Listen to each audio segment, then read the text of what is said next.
Salut les Blooders, c'est Marcel.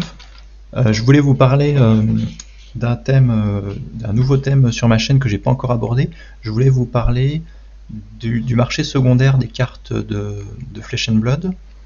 Donc je teste ce nouveau format, hein. On va bien voir ce que ça donne. Il se passe des choses très intéressantes, je trouve, sur le marché secondaire des cartes sur Card Market, hein. Card Market, c'est le plus gros marché des cartes de collection en Europe, voire dans le monde, hein. Aux États-Unis, l'équivalent c'est TCG Player, mais c'est moins gros que Card Market quand on regarde les volumes des cartes qui sont vendues, qui sont proposées.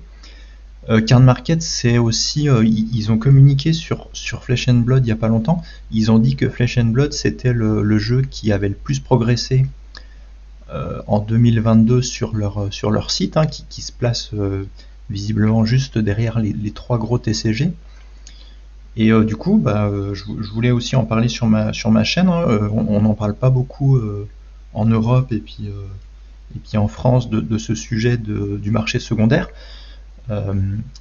Ce que je trouve intéressant, c'est de vous donner mon avis sur certaines cartes. Alors c'est un avis qui engage que moi, hein. Je suis pas un spécialiste de la finance, encore moins dans les TCG, mais je trouve qu'il y a des infos à passer sur l'évolution du marché, puis l'évolution de certaines cartes. Donc je vais vous donner quelques cartes que je trouve intéressantes à cibler en ce moment, pour différentes raisons. Donc puis vous me direz ce que vous en pensez, si ça vous intéresse comme format, je pourrais peut-être continuer. Donc la première carte qui m'intéresse aujourd'hui, c'est Tear Asunder. Pourquoi je vous parle de cette carte? Alors si on en croit Card Market, cette carte n'est pas reprint dans History Pack 2. Alors on n'a pas encore officiellement la liste, hein, des cartes qui sont reprint dans History Pack 2, mais si on en croit le référencement de Card Market, pour toutes les cartes qui sont réimprimées dans History Pack 2, vous avez, elles sont déjà référencées, hein. Vous avez les 78 Majestic d'History Pack 2 qui sont déjà bien référencés sur Card Market. Et là, étonnamment, pour Tear Asunder, ça fait partie des cartes qui seraient pas dans History Pack 2, ce que je trouve quand même très étonnant, parce que c'est une bleue indispensable dans les decks gardiens et surtout dans Bravo. C'est peut-être la meilleure bleue de Bravo. Alors je trouve ça très étonnant qu'elle soit pas dans History Pack 2. Si jamais ça se confirme qu'elle y est pas, dépêchez-vous de l'acheter sur Card Market pendant qu'elle est pas trop chère. Vous voyez que les premiers prix là en Union Européenne, c'est 3,50€ pour la version First, non foil. Et il n'y en a plus beaucoup disponibles, il n'y en a que 92. Et la version Unlim, ça doit être à peu près pareil, hein, je crois. Voilà, la version Unlim, il y en a 70. Et le premier prix en Europe, c'est 4€. Donc si jamais cette carte n'est pas dans History Pack 2, ça va devenir très très compliqué de mettre la main dessus. Si vous voulez monter un deck gardien, c'est quand même super fort de pouvoir mettre un coup d'Anotos à 7 Dominate. Si ça touche, l'adversaire défausse 2 cartes. Faut pas se priver de cette bonne carte dans les decks gardiens. Donc moi je vous conseille de la prendre. Si vous n'avez pas votre playset, prenez-le rapidement, puisque tout porte à croire que c'est pas reprint dans History Pack 2. La deuxième carte dont je voulais vous parler, c'est une carte un peu plus fun, c'est Shyana. Shyana, donc c'est la première héroïne légendaire, de rareté légendaire du jeu, qui est sortie dans Crucible of War, donc le troisième set du jeu. C'est quasiment impossible de mettre la main sur la version First en Cold Foil, puisqu'il y en a eu très peu. Et puis c'est à des prix ridicules, hein, 1369€. Il y en a même pas qui se sont vendus sur Card Market des First, tellement c'est ridicule ces prix. Et puis aussi en Cold Foil, elle est elle est belle, hein, je dis pas, faut pas que je dénigre la version cold foil, mais en cold foil, il y a que la trame qui est cold foil. Donc moi j'aime beaucoup la version aussi Rainbow Foil, la version de Cru Unlim. Et le Cru Unlim, ça reste très accessible puisque actuellement là vous pouvez la trouver à 60 €. Donc elle a pas beaucoup bougé cette carte, hein, parce que c'est un héros fun qui est pas très jouable pour le moment. Mais si vous voulez l'avoir dans votre collection, ou si vous envisagez de jouer éventuellement Shyana un jour en Blitz, pour se faire un deck fun en Blitz, c'est quand même très très cool comme héros. Moi je trouve ça super fun de pouvoir jouer les spés de tous les héros. En plus c'est super thématique, parce que Shyana elle peut se transformer en n'importe qui. Donc quand elle joue l'aspect d'un héros, en fait c'est comme si dans le jeu elle se transformait en ce héros, elle prenait l'apparence de ce héros. Je trouve ça super fun, et puis il y aura forcément un jour où ce sera jouable, et où ce sera intéressant à jouer. Donc si vous n'avez pas cette carte, si vous envisagez si vous êtes intéressé par la collection, ou si vous voulez la jouer, et ben prenez-la à 60 € ou un peu plus, hein. Il y a même des magasins en France, enfin des vendeurs français qui la vendent pour moins de 65 €. C'est une bonne carte à prendre, je trouve, parce que quand on va avoir le print run de Crucible Unlim, peut-être on va s'apercevoir qu'il n'y a pas tant de displays qui ont été imprimés que ça, et ça risque de bien augmenter quand tout le monde se jettera sur cette carte. Actuellement c'est plutôt une carte de collection, hein, une carte qui fait partie de l'histoire du jeu, et puis de l'histoire du jeu dans les deux sens du terme, dans le lore du jeu, et puis de l'histoire du jeu de cartes, puisque c'est le premier héros légendaire dans le troisième set du jeu. Donc voilà ce que je pouvais vous dire sur Shyana. Pour le moment c'est 60 €, il n'y en a que 50 de disponibles, je suis curieux de voir à combien elle sera dans un an. Rien que dans Outsiders, Shyana elle a récupéré plein de bonnes cartes. Elle a récupéré l'aspect de Uzuri qui est très très bien pour elle. Elle a récupéré les spés de Riptide, les 3 trappes de Riptide qui vont très très bien aussi dans son deck si on joue la version Pummel. Ces cartes là rentrent très bien, donc elle a gagné des cartes dans Outsiders, et je pense que Shyana elle va gagner des cartes dans pas mal de sets qui vont sortir. Dans chaque set, dès qu'il y a des nouveaux héros, en fait, elle peut choper des nouvelles cartes. Ensuite, on reste dans les légendaires. Je veux vous parler de Suraya. Suraya, donc c'est une légendaire light illusionniste, hein, c'est une invocation qui est sortie dans Dynasty, qui a longtemps été à 18, 19, 20 €.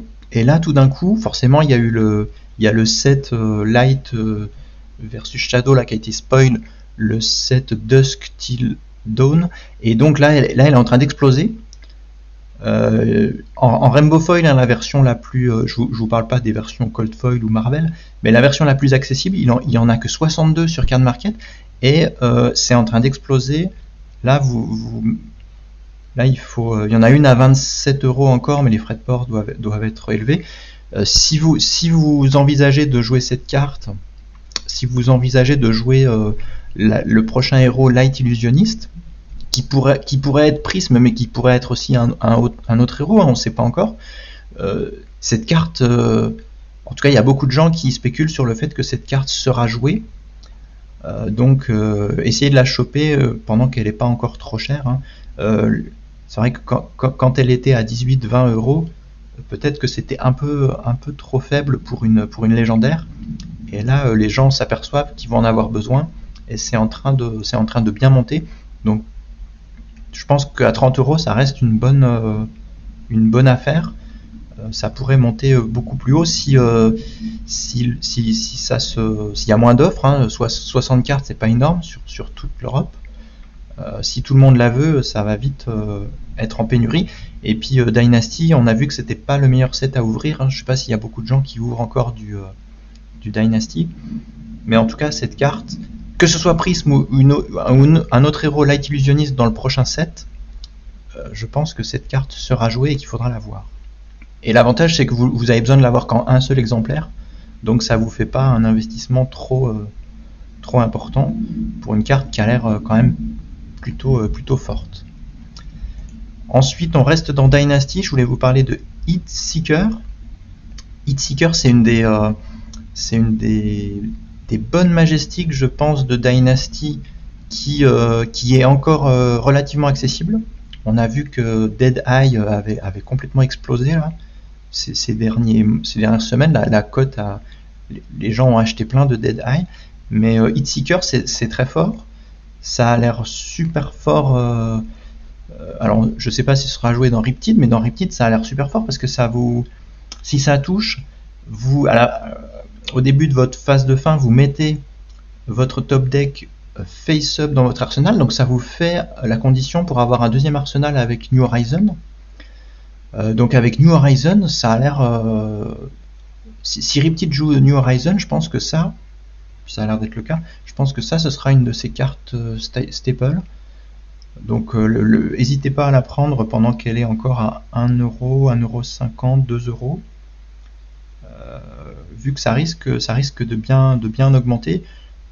C'est une carte qui a un bon niveau de puissance, je trouve, et je pense que c'est une bonne carte à prendre avant que ça fasse comme Dead Eye, que ça monte à plus de 5-10€, quoi.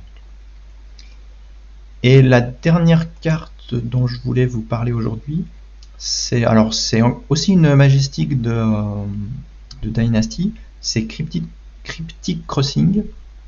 Donc celle-là, elle est encore très accessible, hein. Vous pouvez avoir le playset à moins de 1€ la carte.